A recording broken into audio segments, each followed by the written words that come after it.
बघा मित्रांनो, काय क्वेश्चन आहे हा. मानसशास्त्र, हिंदी, इंग्रजी, समाजशास्त्र, अर्थशास्त्र, शिक्षणशास्त्र व हिशेबशास्त्र अशा 7 विषयांची पुस्तके टेबलावर एकावर एक ठेवलेली आहेत. 7 पुस्तके टेबलवर एकावर एक ठेवलेली आहेत. समाजशास्त्राचे पुस्तक सर्व पुस्तकांच्या वर आहे. बघा 7 आहेत. तुम्हाला 1 2 3 4 लिहायचे, कसं लिहायचे तसं लिहा. 7 पुस्तकं 1 2 3 4 5 6 7 असं लिहितात काही जण खालून वरती जसं लिहायचंय. सगळ्यात टॉपला कुठलं पुस्तक आहे? समाजशास्त्र. परीक्षेमध्ये पूर्ण लिहायची गरज नाही, आता मी तुम्हाला शिकवतोय म्हणून दाखवतोय असं. हिशेबशास्त्राचे पुस्तक शिक्षणशास्त्राच्या पुस्तकाच्या त्वरित खाली, इमिजिएटली बिलो, मुद्दाम इंग्लिश शब्द दिलेला आहे. हिशेबशास्त्राचे पुस्तक शिक्षणशास्त्राच्या पुस्तकाच्या त्वरित खाली लिही. म्हणजे हिशेबशास्त्राचे पुस्तक शिक्षणशास्त्राच्या खाली, म्हणजे शिक्षणच्या खाली, किंवा तुम्ही मराठीत लिहिताय तर शिक्षण आणि हिशेब असं. हिशेबशास्त्राचे पुस्तक शिक्षणशास्त्राच्या खाली येईल, हे नीट ऐकून घ्या. ओके. व शिक्षणशास्त्राचे पुस्तक समाजशास्त्राच्या पुस्तकाच्या त्वरित खाली, समाजशास्त्राच्या शिक्षणशास्त्राच्या खाली आहे. झालं, समाजशास्त्र लिहिलेले तर इथे येईल शिक्षणशास्त्र. ओके.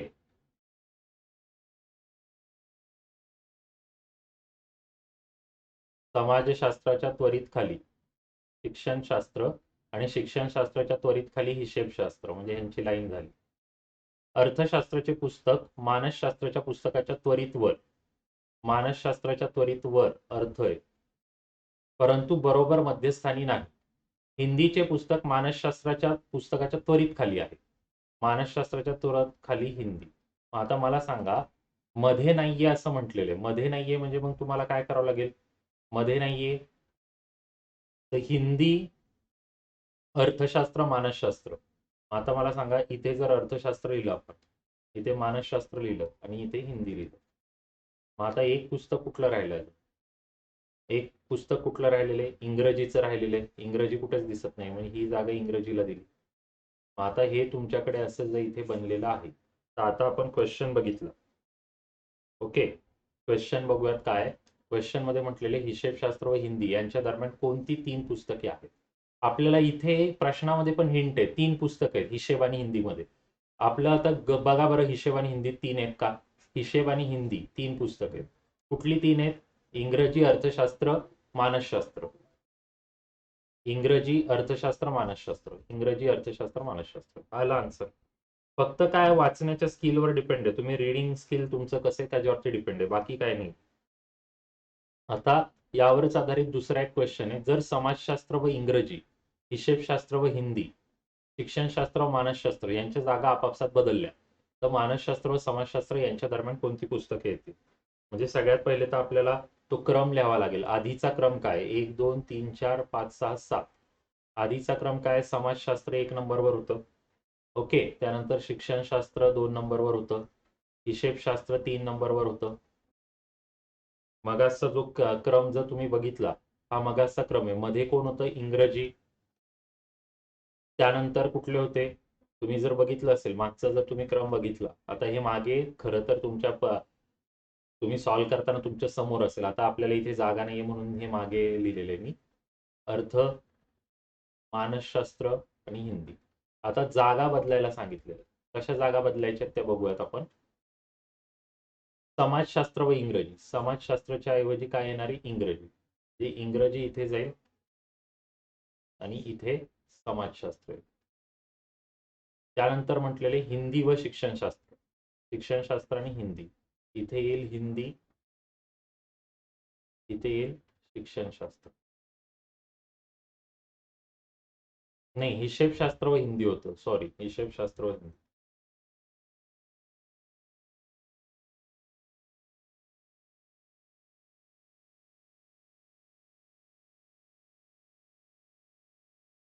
हिंदी आणि हिशेबशास्त्र होतं, म्हणजे इथे येईल हिंदी. हे तुमच्या समोर असेल तर तुम्हाला हे लिहायची गरज नाही, पण आता आपल्याकडे जागा नाही म्हणून आपण दुसरीकडे लिहितोय, बाकी काय नाहीये. हिंदी आणि हिशेबशास्त्राचं तुम्ही चेंज केलं. आणि तिसरं करायचंय शिक्षणशास्त्र आणि मानसशास्त्रामध्ये, म्हणजे मानस वरती जाईल आणि शिक्षण खाली येईल. आणि तुम्हाला विचारलेलं काय? मानसशास्त्र व समाजशास्त्राच्या मध्ये कुठलं पुस्तक आहे? मानसशास्त्र आणि समाजशास्त्राच्या मध्ये कुठलं पुस्तक आहे? कुठलं पुस्तक आहे? हिंदी. म्हणजे 3 हे आन्सर येणार या क्वेश्चनचं. तर मित्रांनो, तुम्हाला आता शॉर्टकट, परीक्षेमध्ये शॉर्टकट काय करायचं आता मला सांगा. हे तर तुमच्या समोर लिहिलेलं आहे, सगळं हे तुमच्या समोर लिहिलेलं असणार आहे, कारण तुम्ही मगाशी बनवले. आता मानसशास्त्र व समाजशास्त्र हा क्वेश्चन आहे, तर मी तेच बघतो. आता बघा कसं बघतो मी, की समाजशास्त्राच्या ऐवजी इंग्रजी टाकले, मग समाजशास्त्राच्या ऐवजी इंग्रजी टाकले म्हणजे इंग्रजीच्या जागी समाज, म्हणजे स इथे आला, समाजचा स इथे आला. आणि पुढे जर दिलेले हिशेबशास्त्र व हिंदी, ते नाही बघायचं. शिक्षणशास्त्र व मानसशास्त्राचं बघू आपण. तुम्हाला कशाचं पाहिजे, मानसशास्त्र पाहिजे ना, मग शिक्षणच्या ऐवजी मानस आले, इथे मानस आले. तर आता मध्ये हिशेब आहे आणि हिशेबच्या जागी हिंदी टाकणार आहेत ते, म्हणजे उत्तर हिंदी आहे. म्हणजे हे लिहिण्या बिहिण्याचा जो वेळ आहे तो तुमचा सगळा वाचू शकतो जर तुम्ही प्लॅनिंगने सॉल्व्ह केलं तर. ओके, तर खूप महत्वाचं आहे. अशा पद्धतीने तुम्ही हे करू शकता. परीक्षेमध्ये असे समजा हे एमपीएससीला जर आलं तर 2.5 मार्काचा एक प्रश्न बनतो, म्हणजे तुमचे जवळपास 5 मार्क क्लिअर होऊन जातात या क्वेश्चन. चला आता पुढे जाऊयात आपण. एसबीआय पीओ 2000 ला आलेला क्वेश्चन आहे हा. चला बघूयात आता काय किती जणांना जमतं हे. चला वाचा, बघू किती जणांना जमतं.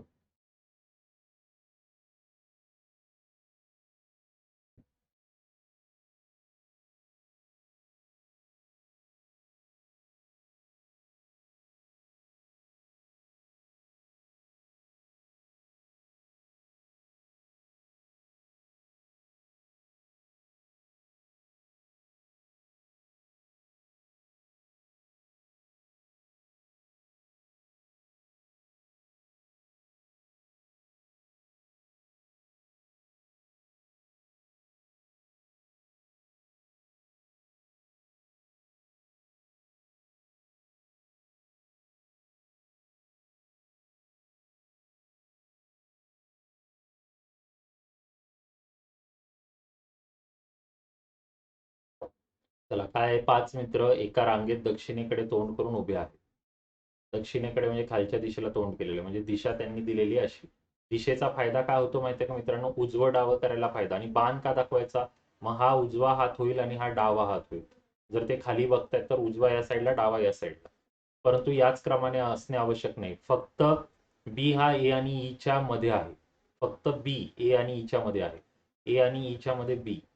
पण ए बी ई पण असू शकतं, ई बी ए पण असू शकतं, काही सांगता येत नाही आपल्याला. सी हा ई ला जोडून उजवीकडे आहे. सी हा ई ला जोडून उजवीकडे आहे. ईच्या उजवीकडे. सी हा ई ला जोडून उजवीकडे आहे. मग सी हा ई ला जोडून उजवीकडे आहे असं लिहिलं तर हे बी आणि ए असं जर आपण लिहू शकतो. आणि डी हा ए ला जोडून डावीकडे आहे. डी हा ए ला जोडून डावीकडे.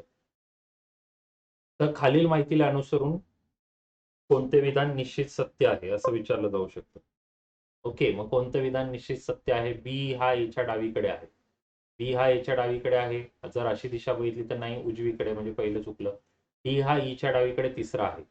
डी हा ईच्या डावीकडे तिसरा. 1, 2, 3. हे विधान बरोबर आहे. तुम्हाला वाटते तर बाकीचं पण चेक करा. बी हा ईच्या उजवीकडे आहे. बी हा ईच्या उजवीकडे आहे. ईच्या उजवीकडे आहे का तो, ईच्या काय डावीकडे बी, म्हणजे हे चुके. ए हा सीच्या डावीकडे दुसरा आहे. ए हा सीच्या डावीकडे दुसरा आणि उजवीकडे दुसरा आहे, म्हणजे परफेक्ट 2 हे आन्सर बरोबर आहे. एसबीआय पीओ 2000 मध्ये आलेला क्वेश्चन आहे हा.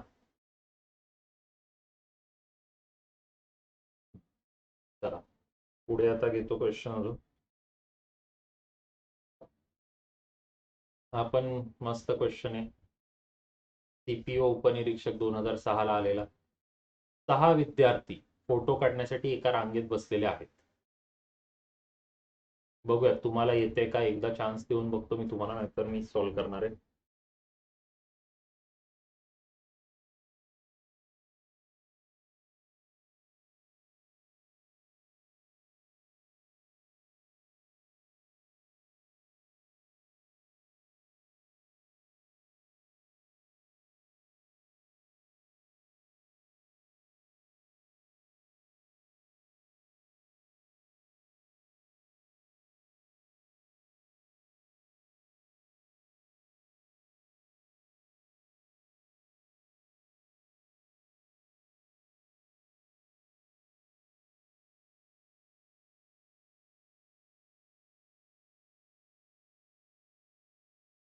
चला मी सॉल्व्ह करतो, बाकीच्यांचं तर काय रिस्पॉन्स दिसत नाहीये आपल्याला.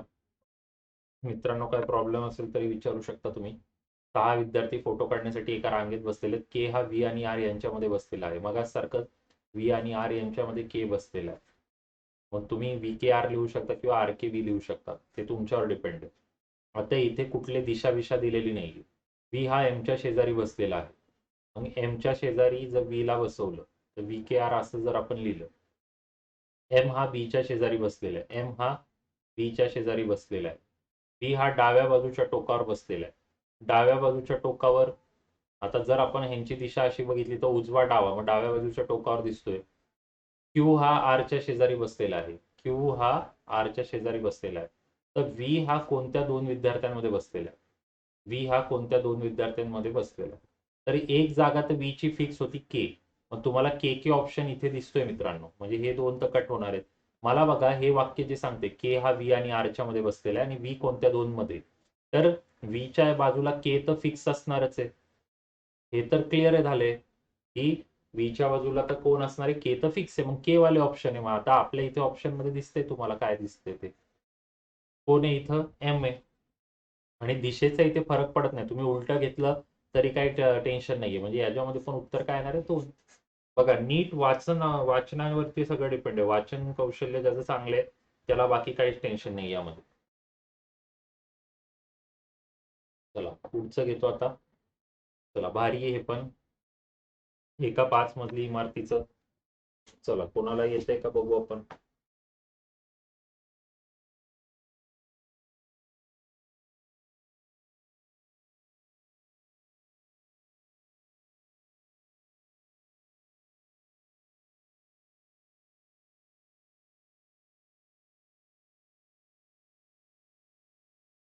एका 5 मजली इमारतीतील प्रत्येक मजल्यावर एक खेळाडू राहतो, प्रत्येक मजल्यावर एक खेळाडू. सर्वात वरच्या मजल्यावर क्रिकेटपटू राहत नाही. म्हणजे 5 मजले, मग तुम्ही ग्राउंड फ्लोअर खाली म्हणजे 1 2 3 4 5 घ्या, ग्राउंड फ्लोअर नका घेऊ, 5 मजले घेऊ आपण, 1 2 3 4 5. क्रिकेटपट्टू वरच्या मजल्यावर राहत नाही, म्हणजे इथे समजा क्रिकेटपट्टूला अलाव नाही वरच्या मजल्यावर. हॉकीपट्टूला आपल्या फुटबॉल मित्राला भेटण्यासाठी वरच्या मजल्यावर जावं लागते, हॉकीपट्टूला वरच्या मजल्यावर जावं लागते, म्हणजे फुटबॉलपट्टू त्याच्या वरती आहे.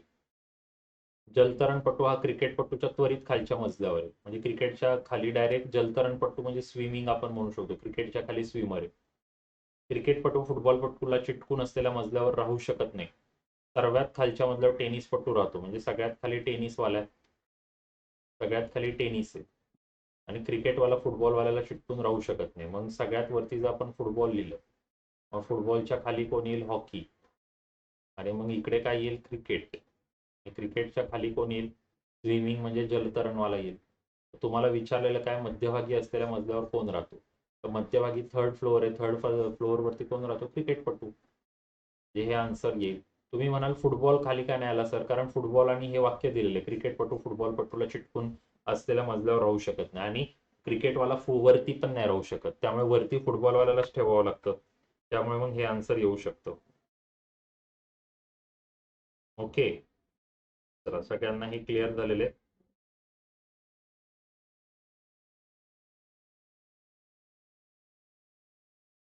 चला आता पुढे बघूयात आपण.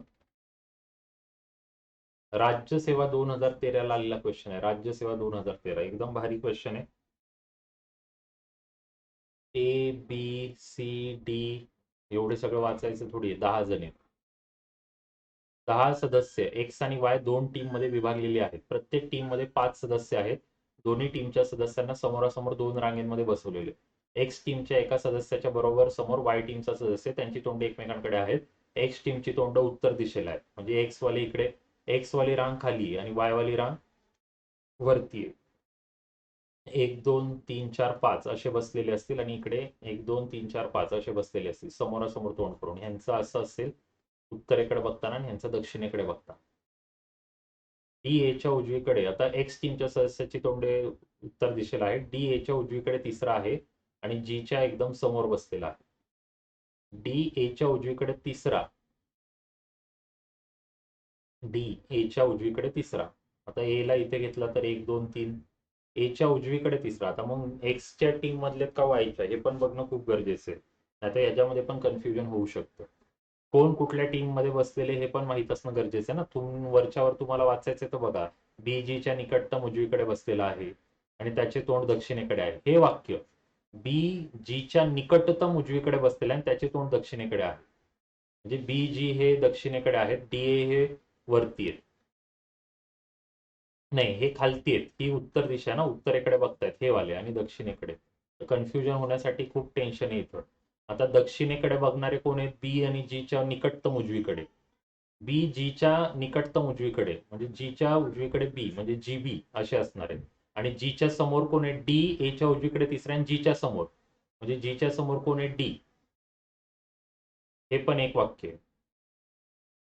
एच बीच्या उजवीकडे तिसरा, एच बीच्या उजवीकडे तिसरा. ओके. आता तुम्ही इथंच चुकणार आहे. कुठे माहितीये का? बी जीच्या निकटतम उजवीकडे, पण बी त्याचे तोंड दक्षिणेकडे आहे. मग हे चुकतं ना तुमचं. म्हणून हे वाचण्यात आणि राज्यसेवेचा क्वेश्चन आहे म्हणून तर मजा आहे ना या क्वेश्चन मध्ये.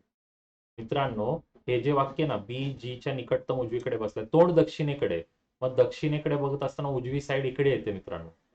बी जीच्या उजवीकडे, बी जीच्या उजवीकडे, जीच्या उजवीकडे बी. आणि हे एच बीच्या उजवीकडे तिसरा, एच बीच्या उजवीकडे तिसरा, उजवीकडे तिसरा म्हणजे 1 2 3 म्हणजे एच. मग तुम्हाला दिसत असेल हे काय येणार आहे? इकडे एच, इथे कोण आहेत माहित नाही, इथे बी येईल, इथे जी येईल. आणि तुम्हाला इथे दिलंय डी एच्या उजवीकडे तिसरा आणि जीच्या समोर आहे. जीच्या समोर कोण आहे? डी. एच्या उजवीकडे तिसरा आहे म्हणजे ए इथे येईल, एच्या उजवीकडे 1 2 3. बघा क्लिअर कट तुम्हाला कळतंय का? एच बीच्या उजवीकडे तिसरा, आता हे झालं. एच बीच्या उजवीकडे तिसरा आणि एफच्या एकदम समोर बसलाय म्हणजे इकडे एफच्या एकदम समोर बसलेला आहे. सी हा ए आणि ईच्या मध्ये बसलेला आहे. सी हा ए आणि ईच्या मध्ये बसलाय, ए आणि ईच्या मध्ये सी बसलेला आहे. आणि आयच्या मध्ये बसून आयच्या समोर बसलेला आहे म्हणजे आयच्या समोर बसलेला आहे. तर आता एकच राहिला कोण? जे. मग जेला इथे ठेवायचंय. बघा कसला भारी क्वेश्चन. हे असे क्वेश्चन मजा असतं. बघा इथे H, J, I, B, G, F, A, C, E, T. Clear cut. परत एकदा दाखवू शकतो. राज्यसेवेला आलेला क्वेश्चन आहे. परत एकदा तुम्हाला दाखवू शकतो. आणि विचारलं काय? कोणत्या व्यक्ती समूह एकाच रांगेत बसलेला आहे? आता H I E, H I E आहे का एका रांगेत? नाहीये. ए सी बी एका रांगेत आहेत का? नाही. C D I, C D I एका रांगेत आहे का? नाही. एच आय जी एका रांगेत आहे? आहे. एच आय जी एका रांगेत आहे. झालं. समोरासमोर वगैरे यावरनं अजून पण भारी भारी क्वेश्चन बनू शकतात, पण त्यांनी काय एवढे भारी भारी क्वेश्चन विचारले नाहीत. बेसिक क्वेश्चन विचारलेले. तर तुम्हाला त्याचा फायदा झाला. बेसिक क्वेश्चन याच्यावरनं फक्त तेच आहे की तुमचं, आता मी तुम्हाला शिकवतोय म्हणून मित्रांनो हळूहळू सांगतोय. खऱ्या परीक्षेत थोडी मी एवढं हळूहळू करणार आहे, फास्ट करणार आहे. फक्त दक्षिण उत्तर हे तुम्हाला समजलं पाहिजे. आणि उजवा हात डावा हात दक्षिण उत्तरनुसार चेंज होतो. तेवढं तुमच्या डोक्यात पाहिजे. ते नसेल तर समजत तर मग तुमचं चुकणार. तर तेवढं एक फक्त नीट लक्षात घ्या. चला, तर आता हे एक गणित परत राज्यसेवेचे हे एक गणित करू आज आपण आणि मग सेशन संपवेल मी. रमन शिवाय गिटार वाजवणाऱ्या दुसऱ्या व्यक्तीचा जन्म कोणत्या दिवशी झाला आहे? एकदम भारी प्रश्न. बघू किती जणांना आता याचं उत्तर येईल. हा प्रश्न वाचायला राज्यसेवेचे क्वेश्चन आहेत हे. आणि 2.5 मार्क आहे. मग 2.5 मार्कासाठी तर हे एवढं करणं भागच आहे, 2.5 मार्क मिळणार असेल तर. चला, मग आता काय? 6 मुले. वाचायचे नाव नाही तेच रमन दमन विमन काय पण देतात. प्रत्येक जण व्हायलिन गिटार बेंजो यापैकी कोणती एकच वाद्य वाजवू शकतो, परंतु एकच वाद्यतंत्र 2 मुले वाजवू शकतात. हे महत्वाचं आहे. 3च वाद्यतंत्र आहेत, व्हायलिन गिटार बेंजो. प्रत्येक मुलाचा जन्म सप्ताहातील वेगवेगळ्या दिवशी झाला असून रविवारी कोणाचाही जन्मदिवस नाही. रविवार गेला. 6 दिवस 6 जणांचा जन्म. अमनचा जन्म सोमवारी झाला नसून तो गिटार वाजवू शकत नाही. म्हणजे आता तुमच्यासाठी 6 दिवस आहेत. कुठले कुठले दिवस आहेत? मग तुम्ही तसं करू शकता. सोमवार, मंगळवार, बुधवार, गुरुवार, शुक्र आणि शनी.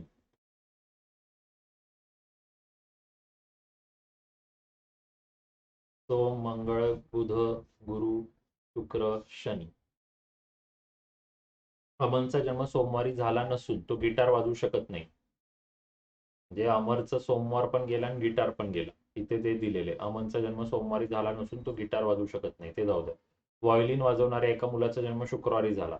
मग शुक्रवारी काय व्हायोलिन वाजवणार आहे. मग इथे व्हायोलिन पूर्ण लिहायची गरज नाही. तुम्ही वाटतंय तर बघा, व्हायोलिन शुक्रवारी झालेलं आहे. ओके, सोमवारी अमन नाहीये, त्यामुळे अमनला कट मारा. सोमवारी हे कट मारलेलं आहे, अमन नाहीये त्यापेक्षा. बबन बँजो वाजवू शकतो, परंतु त्याचा जन्म अमनच्या जन्माच्या एक दिवस अगोदर झालेला आहे. दमनचा जन्म शनिवारी झालेला आहे. जे वाक्य बघा, दमनचा जन्म शनिवारी दमनला टाकलं. आणि तो बँजो किंवा गिटार वाजवू शकत नाही. बँजो आणि गिटार वाजवत नाही. बँजो किंवा गिटार वाजवत नाही, मग याचं दमनचं काय झालं? व्हायोलिनच झालं. बँजो आणि गिटार नाही वाजवू शकत तर.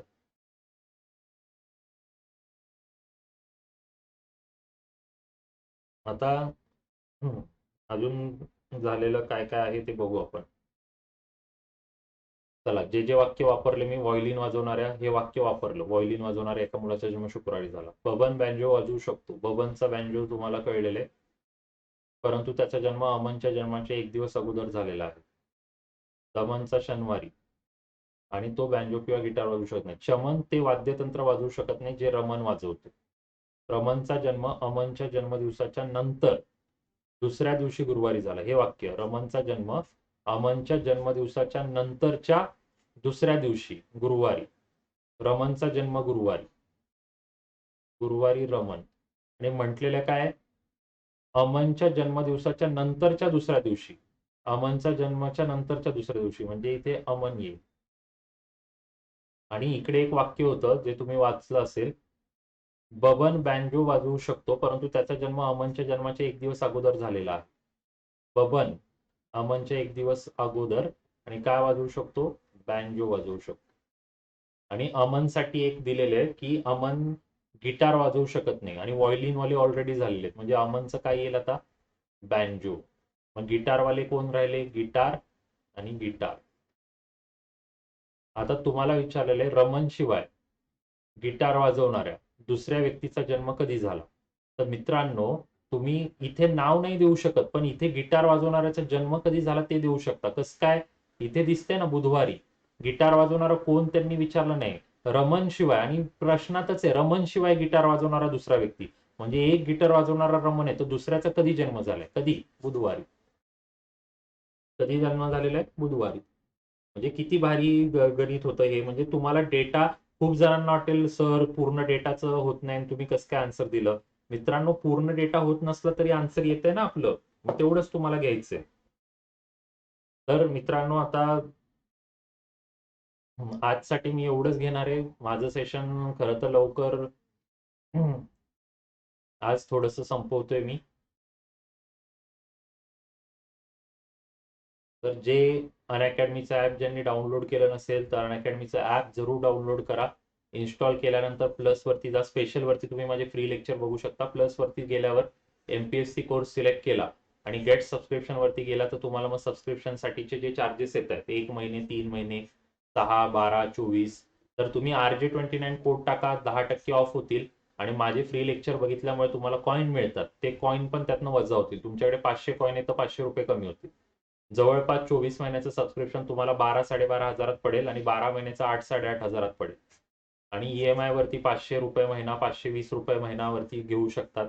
आणि प्री मेन्स इंटरव्ह्यू सगळं तुमचं त्यामध्ये क्लिअर होईल, त्यामुळे तुम्हाला कसल्याच गोष्टीची चिंता राहणार नाही. सगळं त्याच्यामध्ये तुमचं कव्हर अप होऊन जाईल. तर तुमच्यावर डिपेंड आहे तुम्हाला सबस्क्रिप्शन घ्यायचं नाही घ्यायचं. RJ29 हा रेफरल कोड यूज करा.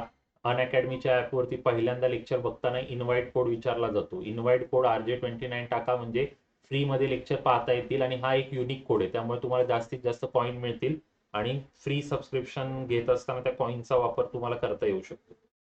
कॉईनचा जेवढा वापर कराल तेवढं तुम्हाला बेनिफिट मिळेल. ओके. तर मित्रांनो, या ठिकाणी आजचं लेक्चर मी संपवतो. सगळ्यांना धन्यवाद. Let's crack it.